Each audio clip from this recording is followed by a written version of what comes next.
Welcome to Daily Life Connection. Thank you for joining me as we continue to explore the heart of God from Luke chapter 15, the great story that Jesus told to show people what his Father is like, who he is.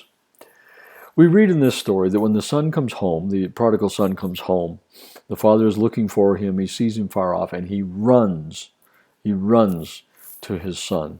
And yes, I know we probably all have heard the idea that in that culture, older gentlemen didn't run. It was undignified and so on. But the point here really is that he runs toward his son. Our God, our Father, is a God who runs to sinners, not runs from them. You know, I think sometimes we in the church have made too much of a big deal about separating ourselves from a sinful world.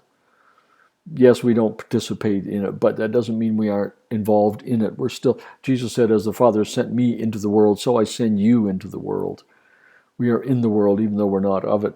But the reality is he is a God who runs to sinners, not away from sinners.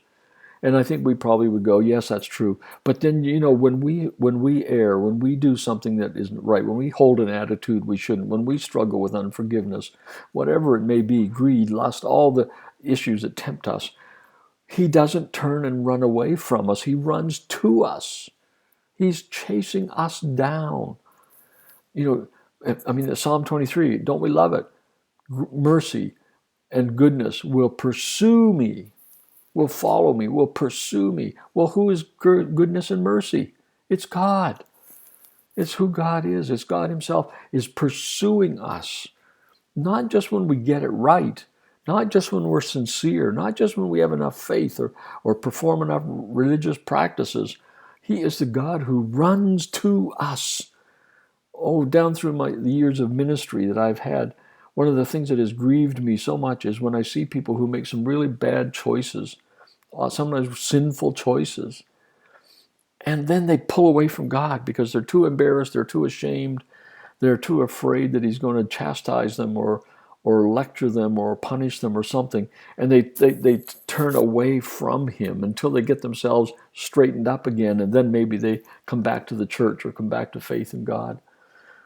Oh, that's so tragic, folks. We've got to get the message out there. He's not a God who turns away from us when we mess up.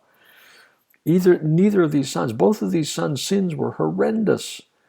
The younger son who lives in wild, dissolute living and ends up feeding pigs and just trashes everything that is good about his culture and his religion and so on. And then the older brother who lives in this toxic, astringent, antiseptic sort of grit your teeth, Buckley's cough syrup kind of religious performance that just makes life sour.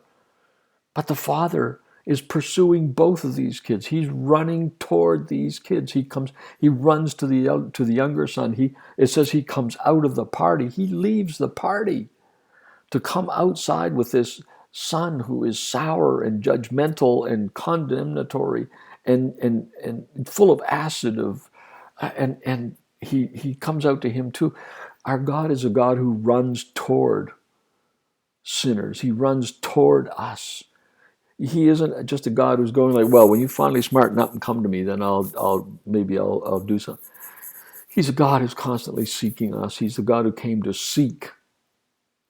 Jesus said, I've come to seek. The Son of Man has come to seek.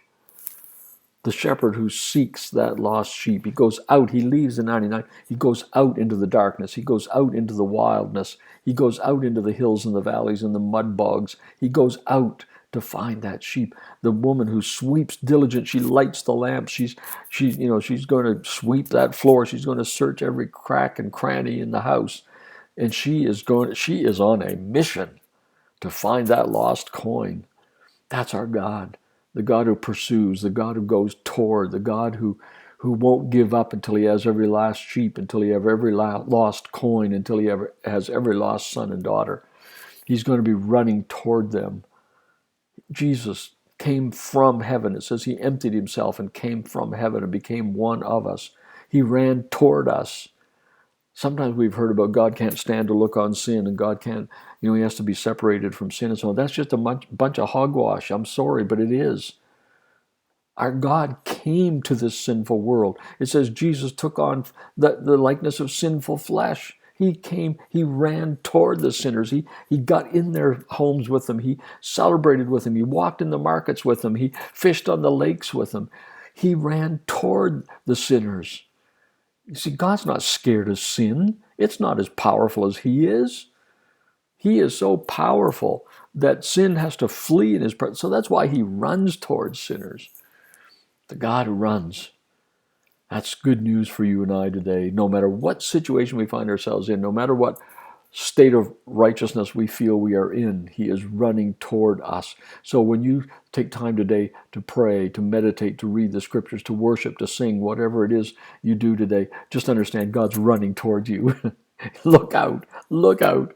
He's on the run, and it's toward you with his arms wide open and a smile on his face. That's our God, the God who runs to sinners. Let's think about that today. We'll talk again tomorrow. God bless.